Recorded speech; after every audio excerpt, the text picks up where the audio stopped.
The first time I met her, she was no taller than my waist. A small, frightened child with eyes like twin stars and skin patterned in faint silver lines that shimmered faintly when the emergency lights caught them. She was clutching a fractured piece of glass, shaking as if it were the only weapon that could keep the universe at bay. That was 22 years ago, on the broken husk of a ship drifting beyond the outer edges of Vega's third moon. I was a salvage operator then. Not a soldier, not a hero. Just a man with debts and a patchwork ship, skimming wrecks for scraps that would buy me another week of fuel and another month of life. But that derelict wasn't like the others. The vessel bore markings I didn't recognize, runes etched into alloy I couldn't name. Its hull had been split open like a fruit, venting atmosphere, scattering fragments of an alien life I had never encountered. I wasn't supposed to board it. My computer screamed warnings about radiation spikes, structural collapse, and the risk of unknown pathogens. But curiosity, no, something deeper, pushed me across that jagged threshold. And there she was, a child, alone, crying in a language I didn't know but whose pain I understood instantly. I lowered my weapon, knelt, and said the only words that came to me. "You're safe now."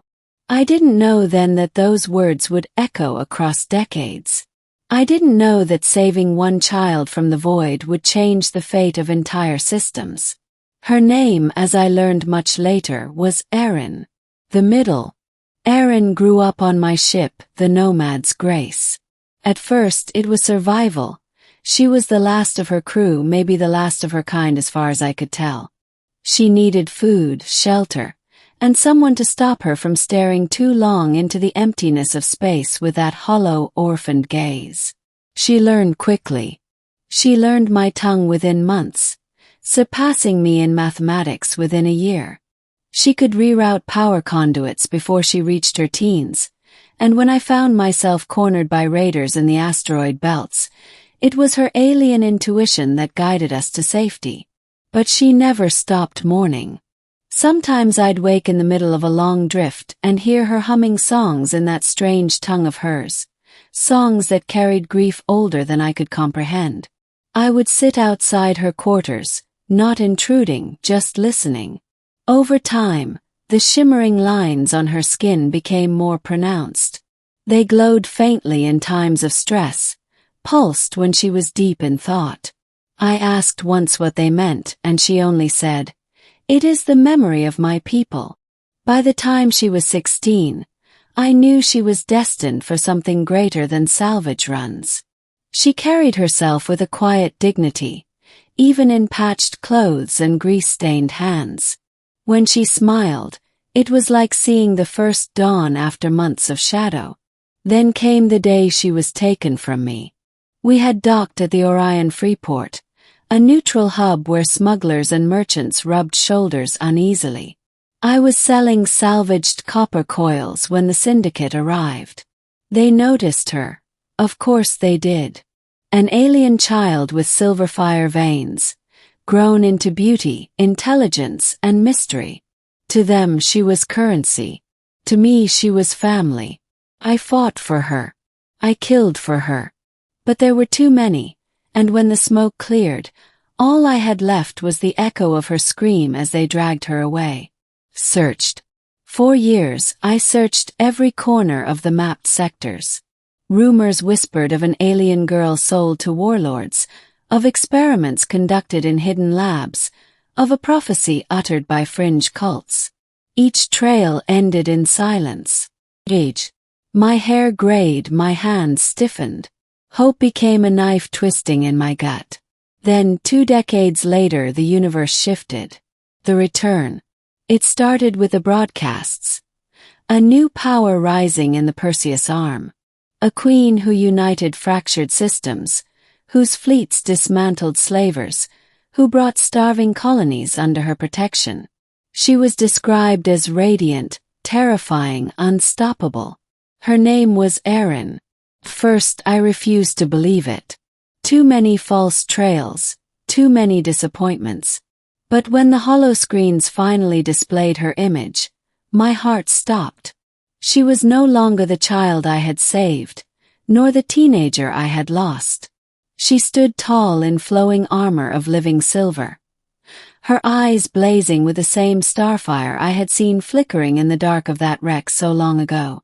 A crown of light hovered above her brow, woven from technology beyond human comprehension. My Erin. She was a queen now. And yet, when her fleets arrived at Earth's borders, demanding an audience with the Terran Council, her first request was simple. Find the man called Jalen Eric. Bring him to me. That was my name. The meeting. They escorted me into her throne room aboard a flagship that made Earth's greatest carriers look like fishing boats. The chamber was vast, its walls alive with shifting constellations, as if I stood within a pocket universe. And there she was. She descended from her throne, and for a moment the years fell away. I saw the child clutching broken glass, trembling in the dark. But now she moved with grace that shook me to my core. The silver patterns on her skin glowed in intricate arrays, and when she looked at me, I felt both the weight of a queen and the warmth of a daughter. Jalen, she said. Her voice carried the resonance of galaxies, yet the tremor of emotion betrayed her. I fell to one knee, overwhelmed. Your Majesty. She laughed softly, her laugh unchanged through time.